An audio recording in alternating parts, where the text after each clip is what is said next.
Hello, welcome. Thank you for coming this morning to Coffee with the Advocates. Our first ever Coffee with the Advocates. So it's our first video, so we are just so excited for you to be joining us.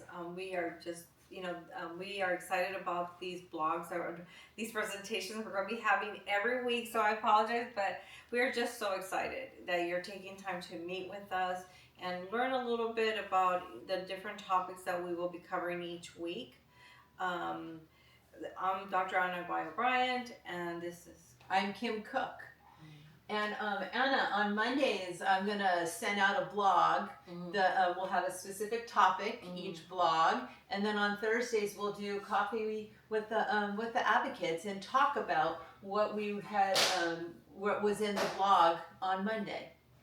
And every week, as we bring these presentations, we hope that you can invite friends that may benefit from these conversations. I don't know if you're a parent or you have a loved one with special needs and you really feel like, you know what, I feel alone, I need support. So hopefully through these blogs, through these presentations, again, the blogs and the presentations, you're able to get a little bit more of the tools in the toolbox, right? And help you navigate this work.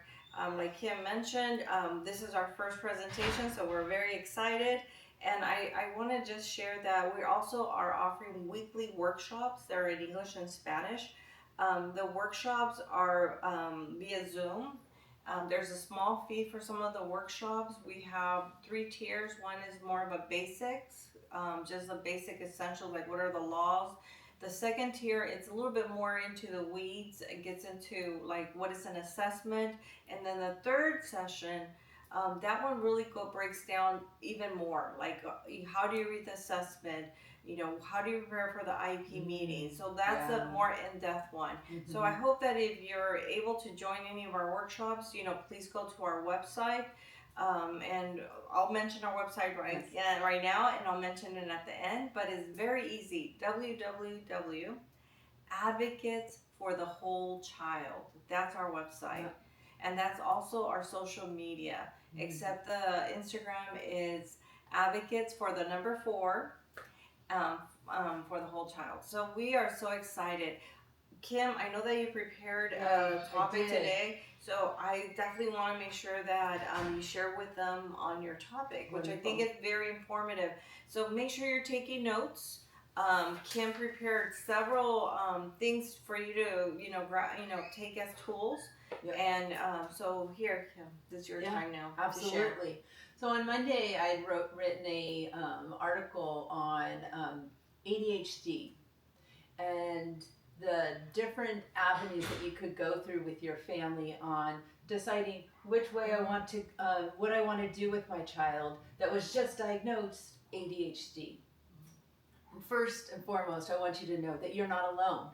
Many families deal with ADHD, and sometimes it was missed, and adults get diagnosed with ADHD, and they're working and they're realizing in the works that they need to figure things out. But today I wanted to take this time to talk about when your son or daughter gets diagnosed ADHD and the different avenues that you can look down to see what you need to do. The first one I'm going to talk about is not judgmental. This is not something that you need to be talking with on what you're going to do with your child, with your neighbor, with your friends. It's something that you really need to deal with your family on how you're going to do it. There's one avenue is the medication. This is a very personal decision. You really need to understand that if you go down the medication route, talking with your psychiatrist, talking with your pediatrician, and really understanding what medication you're putting into your child that will help them in the school system. Now, if you decide, Anna, not to do medications, there's other supports that you can do.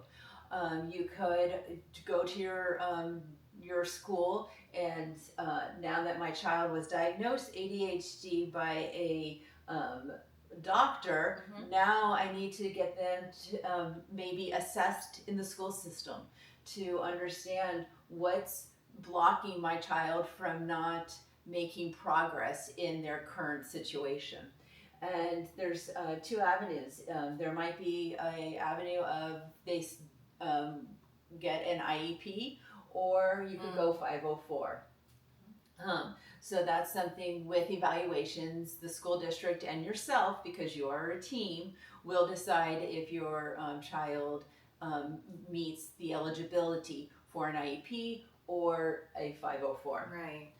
So there's some supports inside the classroom that you could do for your child. Some of the supports might be parental seating. Where is that child seated in the classroom? Right. Do they need to be in the back of the classroom? Do they need to be up by the teacher? Do they need to be on the side of the class? Where in that classroom is your child seated is very important. They might need breaks during tasks. Sometimes our teachers give us tasks to do that might be a half hour. It might be only 20 minutes. To us, it's only 20 minutes. But to your child, 20 minutes is a very long time. And so that leads me into them taking breaks. Maybe they work for 10 minutes at a time, and then they're able to take a break from what they're doing, and then get back to what they're doing. Having breaks is very important. They might be able to get up and walk around their chair, or they might have a special place in the classroom that they can go sit and take a break, and then they go decompress, and then go back into the task that is being asked for them to do. And you even mentioned earlier that if they need that additional attention, it's like whatever they see in the whiteboard, is they might need to have their own whiteboard. You mentioned. Yes. Can you share a little bit about that? Absolutely. Thank you. A visual schedule. What's really helpful for me is having a visual schedule. If I have an agenda of something that I need to do, I like to have it in front of me, so as I accomplish each task, I can check it off. A lot of teachers have the schedule on the whiteboard in front of the room, but your child might need it right in front of them. Right. And so that would be really helpful for them and beneficial for them. Another thing is the teacher. The teacher just needs to check in to make sure they're on the right path. Are they doing what they need to be doing to be able to finish their math, or finish their English, or finish their writing? A lot of times with ADHD is their mind starts to wander, and they start to think about other things, and then bringing them back to what the task is at hand. Oh, excuse me. Kim, then I'll mention also earlier Kim had mentioned like fidget, right? Like became like fidget toys. It really started as fidget tools, and they are fidget tools. So when you see the little children playing with these little tools with their hands, and it's really a tool. It's not a toy. It's not a toy. But we recognize that other children are enjoying them. But it really helps a child to refocus, to have something, especially if they need that to get their mind back on track. So it's just so important that you work with your teacher, with the school, to ensure that if they have these tools, that if your child needs it, they are able to access those. Exactly. And also, Anna, it just comes down to using it appropriately. Right. Our teachers, our support staff just needs to teach kids how to use a fidget tool appropriately. That's what it comes down to. And can you share a little bit about how can a parent help them outside of the classroom? Yeah, I was just going to say that. Outside the classroom too, our homes. Our homes and our schools need to bridge. And so the structure of school, also parents, needs to happen at home too. We need to have structure for these students with ADHD. It's really great. We could do physical activity. You could go physical activity instead of sitting at home watching YouTube or playing a video game at home. Go outside, play with your friends. Do you remember kick the can? When I grew up, we played kick the can till it got dark at nighttime. There's also, you could sign them up for sports. There's soccer, there's baseball. One thing is our sports have become so popular is now kids go out and they mountain bike. They ride a bike. How many kids there's other Yes. things other than just the sports like soccer or baseball. Martial arts. Yes. Martial That was arts. me as a kid. Karate classes. Is you follow your sensei and you do what they need to do. It's martial arts is very structured and disciplined, and students with ADHD need that in their life.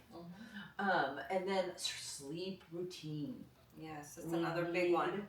To have 8 to 9 hours of sleep for kids a day, and so having a structured time of when they go to sleep and then a structured time of when they wake up is very important for students overall, but especially for students with ADHD.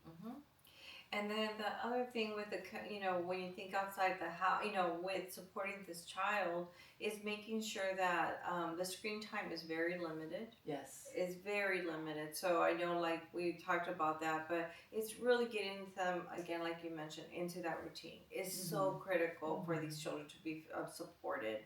I don't know if there's anything else you want to add.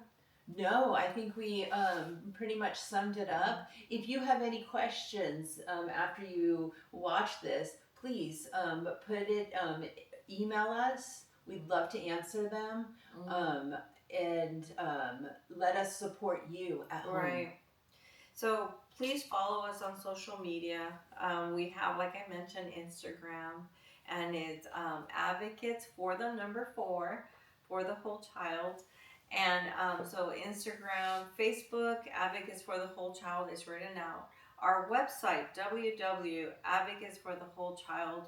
And again, we do offer these weekly workshops, so you're able to be equipped with the tools to help navigate. And if you know folks, please share. We really, we're just starting today with these presentations, but we hope that you join and you share with others of these workshops. And we really thank you for being part of today's presentation.